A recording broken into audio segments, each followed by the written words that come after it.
الحمد لله رب العالمين الصلاة والسلام على خاتم النبيين وعلى آله وصحبه أجمعين أما بعد فأعوذ بالله من الشيطان الرجيم بسم الله الرحمن الرحيم قال الله تعالى في سورة بني إسرائيل قل ادعوا الذين زعمتم من دونه فلا يملكون كشف الضر عنكم ولا تحويلا أولئك الذين يدعون يبتغون إلى ربهم الوسيلة أيهم أقرب ويرجون رحمته ويخافون عذابه إن عذاب ربك كان محذورا۔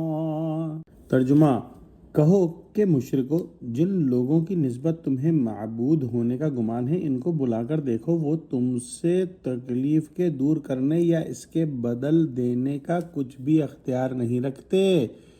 یہ لوگ جن کو خدا کے سوا پکارتے ہیں وہ خود اپنے پروردگار کے یہاں ذریعہ تقرب تلاش کرتے رہتے ہیں کہ کون ان میں خدا کا زیادہ مقرب ہوتا ہے، اور اس کی رحمت کے امیدوار رہتے ہیں اور اس کے عذاب سے خوف رکھتے ہیں۔ بے شک تمہارے پروردگار کا عذاب ڈرنے کی چیز ہے۔ یعنی اللہ سبحانہ و تعالی قادر مطلق ہے، وہ جس کو چاہے عذاب دے، جس پر مہربانی کرے، اور جس قدر چاہے جس کو دوسروں پر فضیلت عطا کرے۔ اللہ سبحانہ وتعالی کی قدرت کاملہ اور علم محیط ہے۔ اب ذرا مشرکین ان ہستیوں کو پکاریں جن کو انہوں نے خدا سمجھ رکھا یا بنا رکھا ہے، کیا ان میں سے ایک بھی ایسا مستقل اختیار رکھتا ہے کہ ذرا سی تکلیف کو تم سے دور کر سکے یا ہلکی کر دے، یا تم سے اٹھا کر کسی دوسرے پر ڈال دے؟ پھر ایسی ضعیف اور عاجز مخلوق کو معبود ٹھہرا لینا کیسے روا ہوگا؟ بخاری میں روایت ہے کہ کچھ لوگ جاہلیت میں جنات کی عبادت کرتے تھے۔ وہ جن خود مسلمان ہو گئے اور یہ پوجنے والے اپنی جماعت پر قائم رہے۔ ان کے حق میں یہ آیت نازل ہوئی۔ بعض کہتے ہیں کہ جن ملائکہ یعنی فرشتوں، مسیح یعنی حضرت عیسیٰ علیہ السلام اور عزیر علیہ السلام وغیرہ کو جو انسان پوجتے تھے، ان سب کو اس آیت میں شامل ہے۔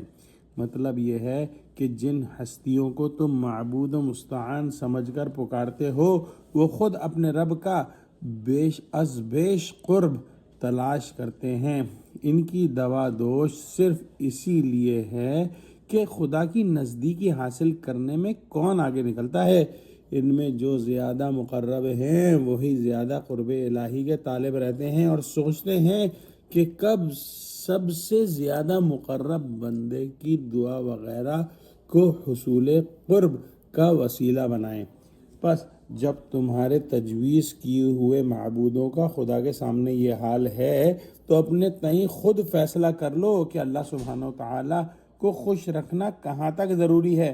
غیر اللہ کی پرستش سے نہ خدا خوش ہوتا ہے نہ وہ جنہیں تم خوش رکھنا چاہتے ہو۔ یہ تمام ہستیاں جو اللہ سبحانہ و تعالی کا قرب تلاش کرنے میں مصروف ہیں، یہ اللہ کے عذاب سے بھی ڈرتے رہتے ہیں۔ بے شک اللہ سبحانہ و تعالی کا عذاب ہے ہی ایسی چیز جس سے ڈرا جائے۔ دعا کرتے ہیں کہ اللہ سبحانہ و تعالی ہم کو قرآن کا فہم عطا فرما، ہم کو سچوں سے جوڑے اور ہم کو صراط مستقیم پر قائم فرما دے، آمین۔ وآخر دعوانا ان الحمد للہ رب العالمین۔ السلام علیکم ورحمۃ اللہ وبرکاتہ۔